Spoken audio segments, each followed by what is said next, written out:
नमस्कार. Cook with Sneha लांबरेमध्ये तुम्हा सर्वांचे अगदी मनापासून स्वागत आहे. आज मी तुम्हाला काही खास घटक वापरून अगदी सोप्या पद्धतीने झटपट बनवता येईल अशी मऊ लुसलुशीत आंब्याची पुरणपोळी म्हणजेच आंबा पोळी तयार करून दाखवणार आहे. या पुरणपोळीचं पुरण बनवण्यासाठी ना आपल्याला हरभऱ्याची डाळ कुकरला शिजवावी लागणारे, ना पुरण वाटावं लागणारे. अगदी फक्त 10 मिनिटात तुम्ही आंब्याच्या पुरणपोळीचं पुरण तयार करू शकता. तेही अगदी सोप्या पद्धतीने. चला तर मग अशी ही मऊ लुसलुशीत ठसठसून पुरण भरलेली गुबगुबीत आंब्याची पुरणपोळी कशी तयार करायची ते पाहूया. तर सर्वात अगोदर मी पुरणपोळीची कणिक मळून घेणार आहे. तर त्यासाठी इथे या बाउलमध्ये मी सुरुवातीला हा 1 वाटी मैदा घालून घेणार आहे. यानंतर सेम साईजच्या वाटीने मी ह्याच्यामध्ये हे अर्धी वाटी गव्हाचं पीठ घालून घेणार आहे. मैदा आणि गव्हाचं पीठ तुम्ही समप्रमाणात घेतलं तरी चालेल, किंवा मग तुमच्या गव्हाच्या पिठाची क्वालिटी चांगली असेल तर गव्हाचं पीठ 1 वाटी आणि मैदा अर्धी वाटी असं प्रमाण घेतलं तरी चालेल. आता ह्याच्यामध्ये मी ही अर्धा चमचा मीठ घालून घेणार आहे. यानंतर अगदी चिमूटभर हळद ह्याच्यामध्ये घालायची आहे. हळदीमुळे पोळ्यांना रंग फारच छान येतो. यानंतर आता ह्याच्यामध्ये मी 2 चमचे साजूक तूप घालणार आहे. साजूक तुपाचा फ्लेवर तुम्हाला आवडत नसेल तर साजूक तुपाऐवजी तुम्ही ह्या ठिकाणी तेलाचं मोहन घातलं तरी चालेल. तेल किंवा मग साजूक तूप गरम न करताच या पिठांमध्ये घालायचंय आणि हे सर्व जिन्नस अगोदर असे चांगले मिक्स करून घ्यायचे. बस तर आता ह्याच्यामध्ये गरजेनुसार थोडं थोडं पाणी घालून ह्याची मी चपातीच्या कणकेच्या तुलनेत हलकीशी सैल अशी कणिक भिजवून घेणार आहे. हे पहा, ही कणिक अशी एवढी सैल भिजवून घ्यायची आहे. हिला पुन्हा एकदा चमच्याभर साजूक तुपामध्ये चांगलं मळून घ्यायचंय. याला असं साजूक तुपामध्ये मळून घेतलं की हा उंडा छान असा प्लेन होईल. हे पहा, असं या उंड्याला साजूक तुपामध्ये चांगलं मळून घ्यायचंय. यानंतर ह्याच्यावर झाकण ठेवून ह्याला साधारण 15 ते 20 मिनिट भिजत ठेवायचंय. तर आता पुरण बनवण्यासाठी इथे गॅसवर ठेवलेल्या ह्या कढाईमध्ये मी सुरुवातीला 3 चमचे साजूक तूप घालून घेणार आहे.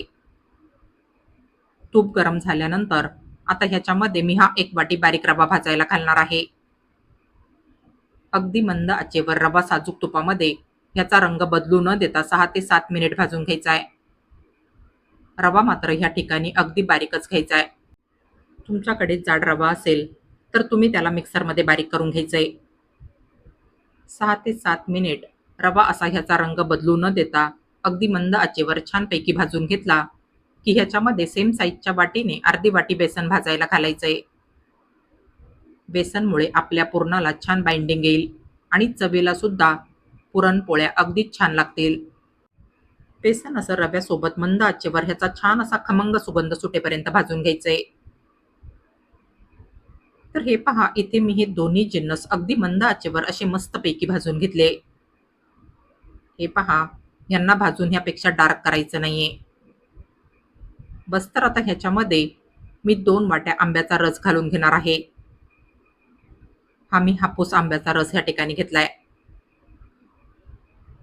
ह्याच्यामध्ये अजिबात पाणी न घालता ह्याला मी मिक्सरला फिरवून बारीक करून घेतलंय, जेणेकरून ह्याच्यामध्ये आंब्याच्या गुठळ्या अजिबात नाही राहणार. ज्या वाटीने आपण रवा आणि बेसन मोजून घेतलं होतं सेम त्याच साईजच्या वाटीने मी ह्याच्यामध्ये 2 वाट्या आंब्याचा रस घालून घेतलाय. हे पहा, आंब्याचा रस ह्याच्यामध्ये चांगला असा मिक्स करून घ्यायचा आहे. ह्याच्यामध्ये रव्याच्या आणि बेसनच्या गुठळ्या होत असतील तर त्यांना असं फोडून घ्यायचंय. हे पहा, रवा आणि बेसन सुरुवातीला असं आंब्याच्या रसामध्ये शिजवून घ्यायचंय. आता ह्याच्यामध्ये मी सेम साईजच्या वाटीने ही पाऊण वाटी साखर घालून घेणार आहे. साखरेचं प्रमाण तुम्ही आंब्याच्या गोडीनुसार कमी जास्त करून घ्यायचंय. मी घेतलेले हापूस आंबे चवीला छान गोड होते, त्यासाठी ही एवढी साखर ह्या पुरणाच्या गोडीसाठी पुष्कळ आहे. साखर घातल्यानंतर साखर ह्या मिश्रणामध्ये एकदा चांगली अशी मिक्स करून घ्यायची आहे. साखरचं जशी ह्या मिश्रणामध्ये मेल्ट होत जाईल तसतसं तुम्हाला हे मिश्रण पातळ झाल्यासारखं दिसेल आणि ह्या मिश्रणामध्ये तुम्हाला पुन्हा गुठळ्या झाल्यासारख्या दिसतील, पण त्यांना तुम्ही असं स्पॅच्युलाच्या साहाय्याने फोडून घ्यायचंय.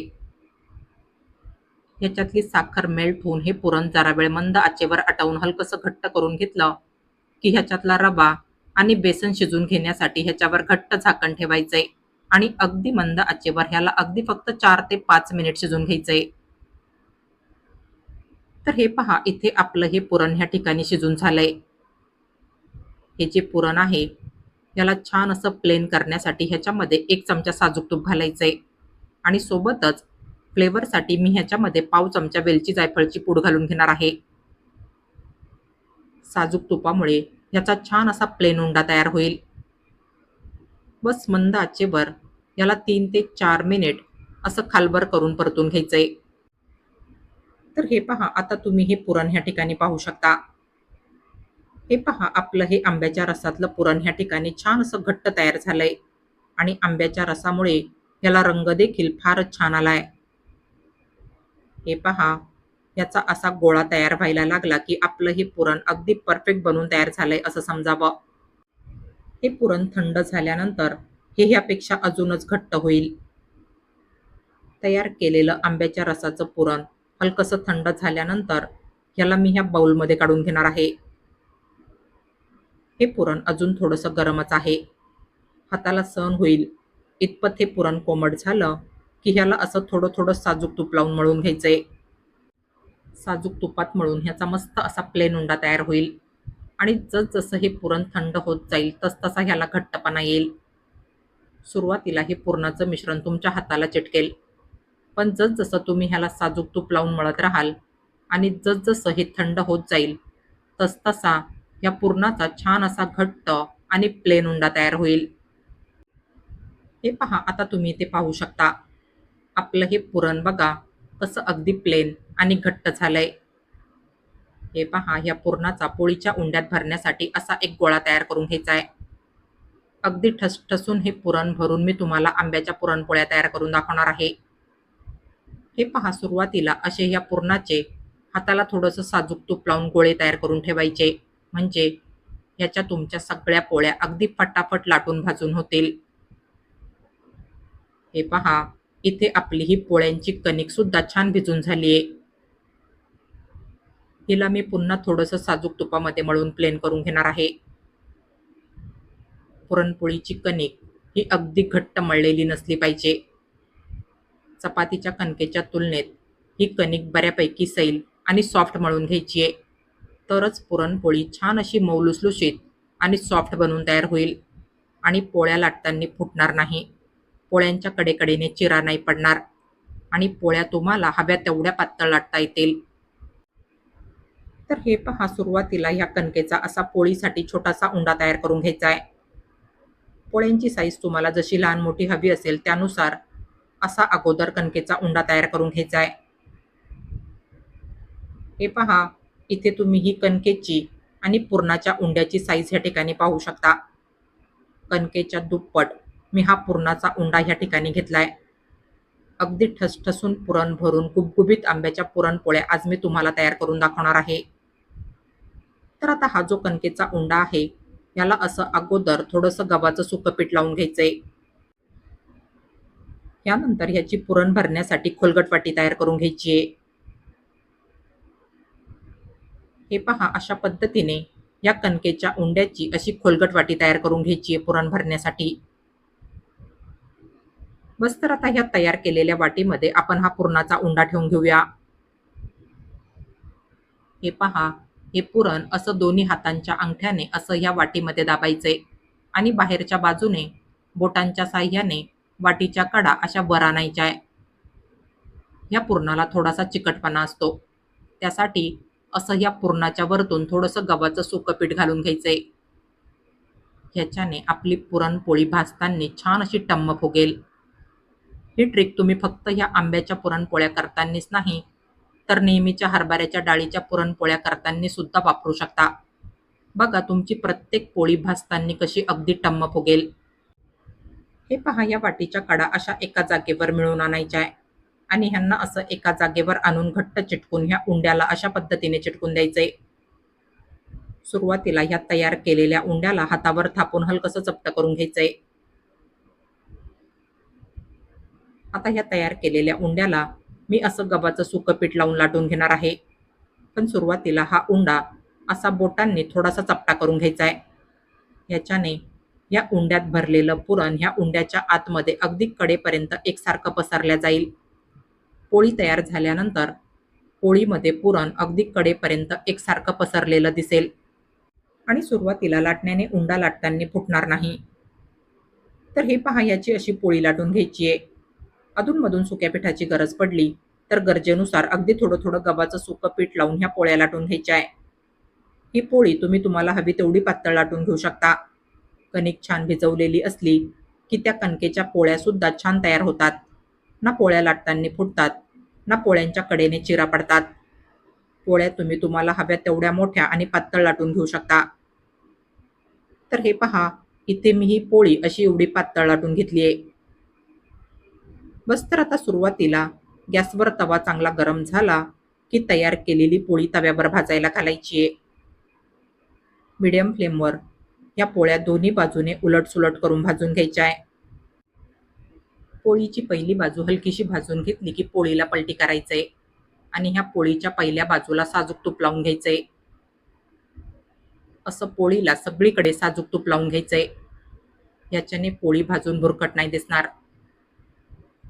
पोळीची दुसरी बाजू हलकीशी भाजून घेतली की पोळीला पुन्हा पलटी करायचंय. तर हे पहा, तुम्ही ते पाहू शकता, आपली ही पोळी बघा कशी मस्त अशी टम्म फुगली आहे. या पोळीच्या दुसऱ्या बाजूला सुद्धा सगळीकडे साजूक तूप लावून घ्यायचंय. दोन्ही बाजूने पोळी उलटसुलट करून छानपैकी भाजून घ्यायची आहे. तर हे पहा, आपली ही आंब्याची पुरणपोळी ह्या ठिकाणी फारच छान अशी टम्म फुगली आहे. पोळ्या अशा भाजताना टम्म फुगल्या की त्या मस्त अशा मऊलुसलुशीत होतात आणि खाण्यासाठी छान अशा सॉफ्ट लागतात. अगदी ठसठसून पुरण भरलेली आपली ही आंब्याची पुरणपोळी ह्या ठिकाणी फारच मस्त बनून तयार झाली आहे. फारच सॉफ्ट, मऊलुसलुशीत, टम्म फुगलेली गुबगुबीत आंब्याची पुरणपोळी आपली ह्या ठिकाणी फारच सुंदर आणि परफेक्ट बनून तयार झाली आहे. अक्षय तृतीयेला आमरस पोळीचा बेत तर होतच असतो. तेव्हा तुम्ही ह्या झटपट बनणाऱ्या इन्स्टंट आंब्याच्या पुरणपोळ्या अगदी काही मिनिटातच नैवेद्यासाठी किंवा मग खाण्यासाठी तयार करू शकता. ना डाळ शिजवायची, ना वाटायची, ना कुठलं झंझट. बस घरात उपलब्ध असलेल्या अगदी मोजक्या सामग्रीमध्ये अगदी काही मिनिटातच तुम्ही अशा गुबगुबीत, मऊलुसलुशीत, सॉफ्ट आणि टेस्टी अशा आंब्याच्या पुरणपोळ्या तयार करू शकता. पोटांनी चावून खाव्या अशा आपल्या ह्या अगदी मऊलुसलुशीत आणि सॉफ्ट अशा आंब्याच्या पुरणपोळ्या ह्या ठिकाणी बनवून तयार झाल्या आहे. ठसठसून पुरण भरलेल्या, कडेपर्यंत पुरण पसरलेल्या ह्या आंब्याच्या पुरणपोळ्या खाण्यासाठी फारच छान लागतात. या पोळ्या बॅचलर सुद्धा अगदी न चुकता तयार करू शकतील. तुम्ही ह्या आंब्याच्या पुरणपोळ्या दुधासोबत, आमरसासोबत किंवा मग साजूक तुपासोबत खाण्यासाठी सर्व्ह करू शकता. तर आता आंब्याच्या सीझनमध्ये तुम्ही अशा गुबगुबीत, मऊलुसलुशीत, सॉफ्ट आणि टेस्टी अशा आंब्याच्या पुरणपोळ्या तयार करून मनसोक्त खाऊ शकता. फारच सोपी, टेस्टी आणि झटपट बनणारी अशी ही आंब्याच्या पुरणपोळीची रेसिपी मी आज तुमच्यासोबत शेअर केलेली आहे. तेव्हा तुम्ही माझी ही रेसिपी एकदा नक्की ट्राय करून बघा. आणि तुम्हाला माझी आजची ही रेसिपी आवडली असेल तर प्लीज माझ्या या रेसिपीला लाईक आणि जास्तीत जास्त शेअर करा. आणि अशाच नवनवीन आणि पारंपरिक रेसिपीज बघण्यासाठी माझ्या या चॅनलला सबस्क्राईब करा. चला तर मग भेटूया पुढील रेसिपींमध्ये. तोपर्यंत हेल्दी खा आणि हेल्दी रहा. Take care.